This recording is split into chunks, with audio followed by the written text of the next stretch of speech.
Bismillahirrahmanirrahim. Assalamualaikum warahmatullahi wabarakatuh. Waalaikumsalam. warahmatullahi wabarakatuh. Selamat pagi semuanya. Semoga Anda semua sehat, bisa mengikuti perkuliahan hari ini dengan baik. Ya, kita lanjutkan materi perkuliahan kita minggu lalu. Minggu lalu itu sudah masuk mengenai dinding penahan tanah atau retaining wall. Di mana dinding penahan tanah ini gunanya adalah untuk menahan tekanan tanah lateral, tekanan tanah horizontal yang ditimbulkan oleh tanah uruk dan tanah asli yang tidak stabil.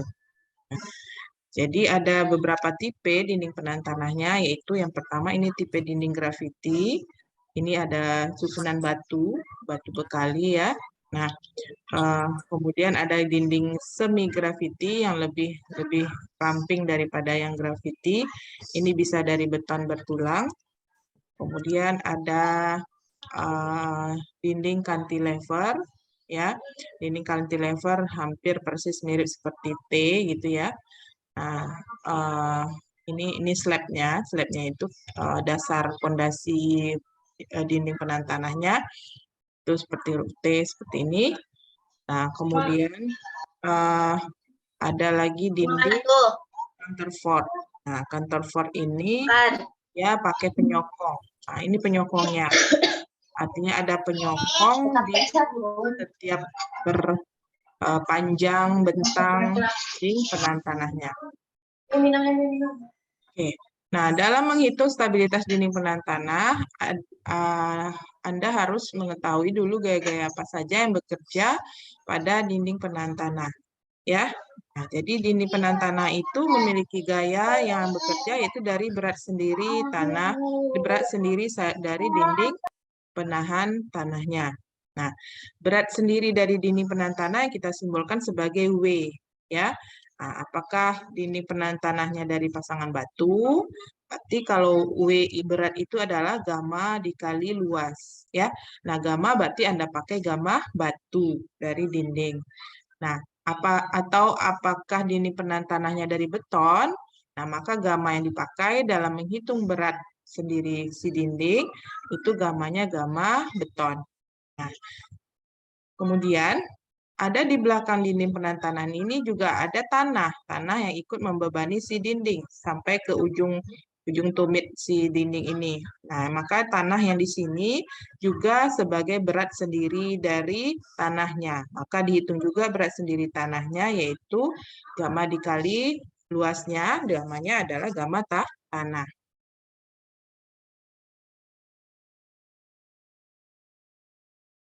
Nah, kemudian gaya-gaya lain yang bekerja pada dinding penahan tanah yaitu gaya tekanan tanah aktif yang ada di belakang dinding dan gaya tekanan tanah pasif di depan. Juga ada tekanan air pori di dalam tanah, ya. Dan yang kelima, reaksi tanah dasar. Reaksi tanah dasarnya yang di mana, ya? Yang di dasar dinding ini, di dasar tapak fondasi.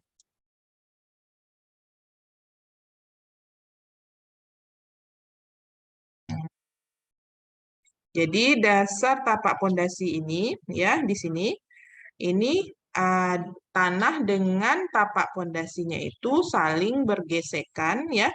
Nah, sehingga akan timbul reaksi dari tanah dengan akibat adanya tapak fondasinya. Apakah tapak fondasinya batu atau beton, ya. Nah, maka ada reaksi di situ, ya. Ada reaksi yang akan menahan gaya yang ditimbulkan akibat adanya tekanan tanah horizontal, ya. Oke. Nah, reaksi tanah dasar ini yang kita simbolkan sebagai R. Nah, oke. Nah, untuk mengontrol stabilitas dari dinding penahan tanahnya ini ada 3 yang kita pelajari, yaitu kontrol terhadap gaya guling, overturning.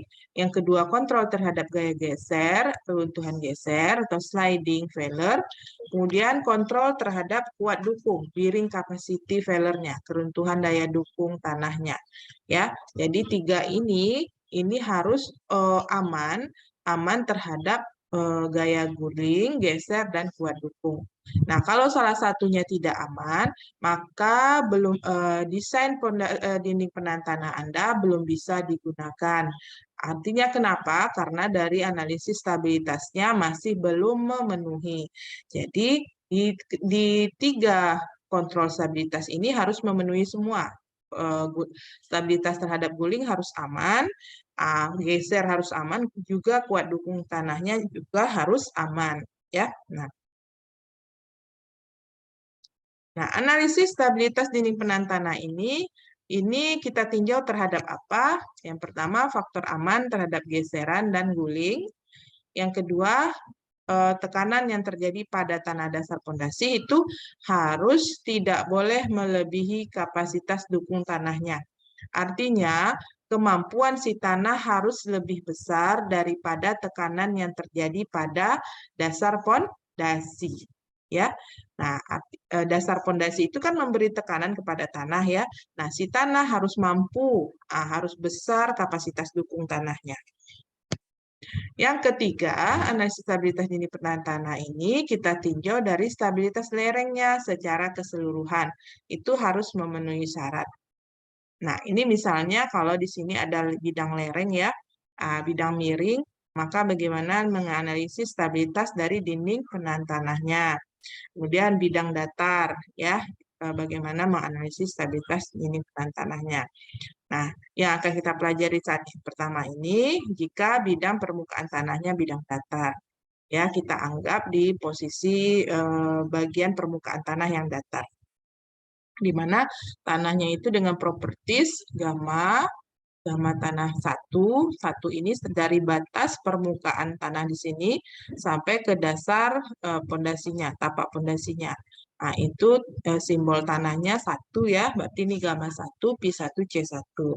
Nah, kalau tanah yang di bawah dasar tapak pondasinya ini, itu gamma tanah yang kedua, yaitu gamma 2, P2, dan C2. Nah, jadi inilah gaya-gaya yang bekerja pada dinding penahan tanah. Ada gaya berat sendiri dinding dengan si tanah, kita totalkan jadi sigma V atau sigma W, itu berat sendiri itu arahnya gravitasi ke bawah. Kemudian ada gaya tekanan tanah aktif, ya horizontal, aktif. Kemudian ada gaya tekanan tanah pasif. Pasif itu dari sini ya. Sini digambarkan. Kemudian D itu adalah kedalaman tapak dasar pondasinya. R ini adalah reaksi tanah dasar terhadap dasar pondasi. Jadi ada gaya horizontal aktif, ada yang pasif, ada yang menahan ya. Nah, ikut menahan. Nah, sekarang ini review saja ya. Minggu kemarin sudah jelaskan bagaimana cara menganalisis stabilitas terhadap gaya guling. Saya harap di catatan Anda sudah ada sampai di sini bagaimana analisis terhadap gaya guling. Nah, itu rumusnya adalah faktor keamanannya, rumusnya sigma momen. Jadi momen ya. Berarti momen yang menahan dibagi dengan sigma momen yang menggulingkan. Siapa yang menahan di sini ya? Yang menahan di sini siapa? Di sini ada gaya horizontal, di sini ada gaya pasif, tekanan tanah pasif, di sini ada berat sendiri. Nah, jadi kita tinjau di titik ini, maka yang akan menahan gaya terhadap guling, ya, yang menahan berarti berat sendiri ini dikalikan jarak, dia akan menahan. Yang menggulingkan berarti P aktif. Nah, P tekanan tanah aktif ini akan menggulingkan terhadap jaraknya. Berarti gaya aktif ini dikali jaraknya berarti dari sini ya. Dari sini ke sini ini jarak. Ini jaraknya misalnya simbolnya Y. Nah, jadi PA dikali jarak maka akan timbul momen yang menggulingkan. Sigma momen guling. Nah, Kemudian siapa lagi yang menahan? Nah, sekarang yang menahan guling berarti gaya vertikal, gaya berat sendiri tanah dikali jarak. Nah, ini yang menahan. Kalau ini yang menggulingkan. Nah, yang menahan berarti sigma V dikali jaraknya. Jaraknya berarti jarak horizontal sampai ke titik sini. Nah, ini jaraknya horizontal arah X. Berarti berat dikali jarak, maka akan timbul momen yang apa? Momen yang menahan. Nah, maka dari sini rumus dari faktor keamanan terhadap gaya guling itu sigma momen yang menahan dibagi dengan sigma momen yang menggulingkan. Itu harus besar dari 1/2 nilainya. Ya. Sampai di sini bisa dipahami?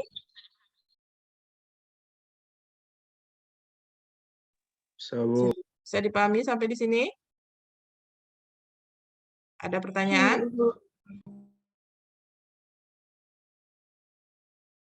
Ada pertanyaan? Ini saya hapus ya. Nah, saya lanjutkan kalau tidak ada pertanyaan. Nah, di sini ada keterangannya sigma momen yang menahan itu berat W berat sendiri kali jarak. Jaraknya simbolnya B di sini. Kemudian sigma momen yang menggulingkan itu sigma P aktif dikali jarak. Jaraknya H simbolnya di sini.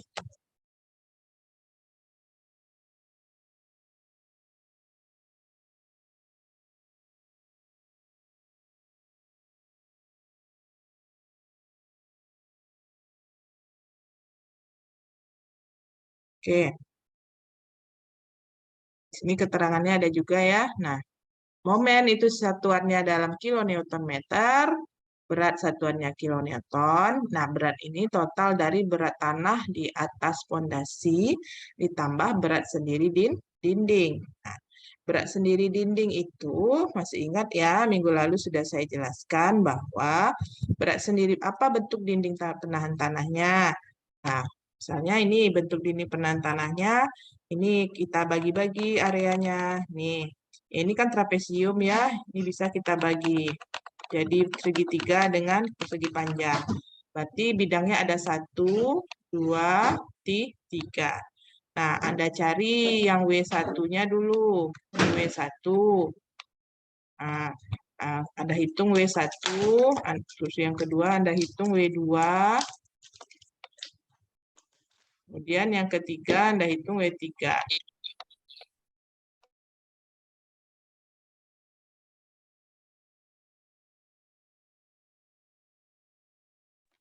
Nah, ini W3.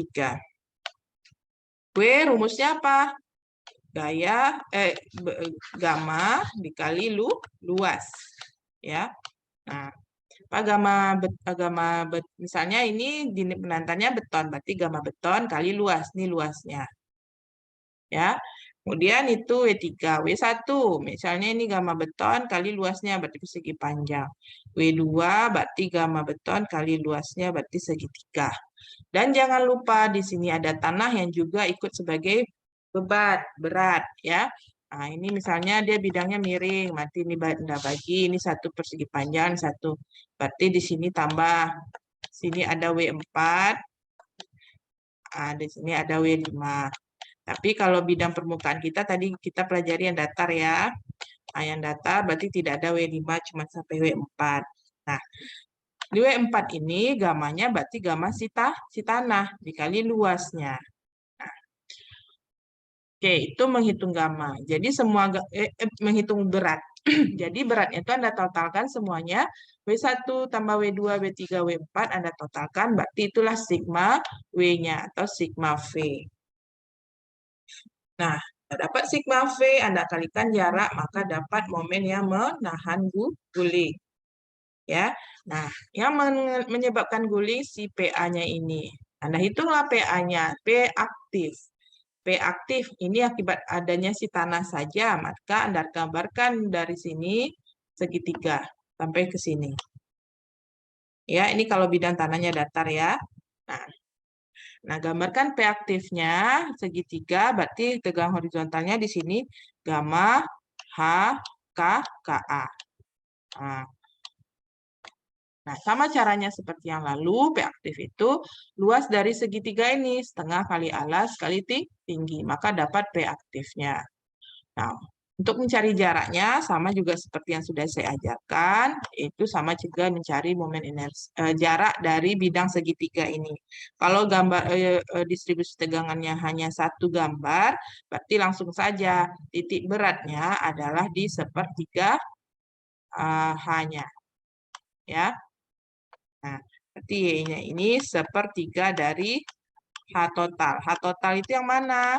H total itu ini dia, tebal dari atas sampai ke dasar. Dari ujung pondasi dinding penantana ini sampai ke dasar ini H. Oke. Oke, bisa dipahami sampai di sini?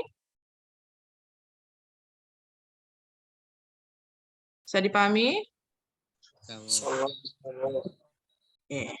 Ini saya hapus ya, saya lanjutkan. Oke, kita lanjutkan yang kedua, stabilitas terhadap kita lanjutkan stabilitas terhadap gaya geser. Ini zoom-nya udah mau hampir habis, lebih baik kita stopkan saja dulu ya. Nanti kita sambung zoom yang keduanya ya.